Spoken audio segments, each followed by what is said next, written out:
And as a part of the opening segment of this event, I would like to now give the floor to His Excellency Mr.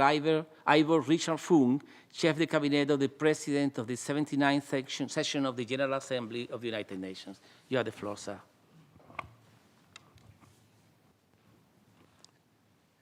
Thank you, Mr. Chair, Excellencies.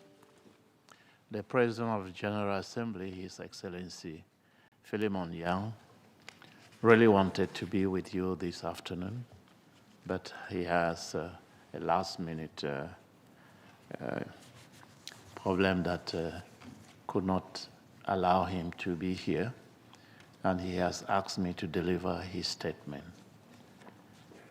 I quote, "Excellencies, distinguished delegates, ladies and gentlemen, in just a few days, we will mark the International Day of Multilateralism and Diplomacy for Peace.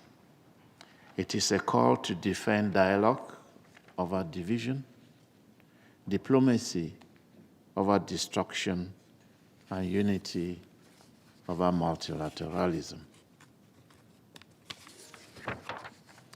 And it is a moment to remember and recommit to the principles of the United Nations Charter, which guided our multilateral efforts for 80 decades.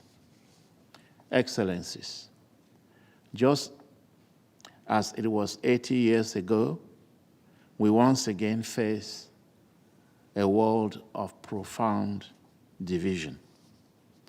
Conflicts are escalating. International law is being tested. The very principles of multilateralism are under strain. Tension and mistrust among states are on the rise. Military expenditures have increased exponentially. But let us remember, multilateralism has never been easy. It was not easy in 1945 when it emerged from the ruins of war and deep mistrust. It was not easy during the decades of Cold War tension, competition, and arms race. And it is not easy today as the war undergoes rapid transformations. Through it all, multilateralism has been and remains our best hope for peace and prosperity for everyone. That is why it cannot be stagnant or inflexible. Diplomacy must evolve to meet today's realities. The Pact for the Future, adopted at the Summit of the Future, is our roadmap for this renewal. It strengthens diplomacy to prevent conflict. It reaffirms the rule of law over the rule of force. It calls for results that restore trust. And it places the UN Charter back at the heart of global cooperation.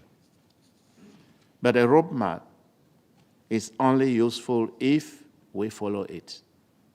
And the pact is only meaningful if we implement it.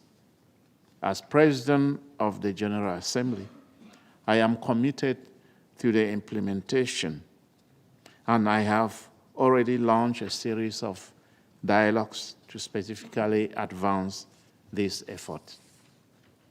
Excellencies, the real test for multilateralism is not in the halls of the United Nations.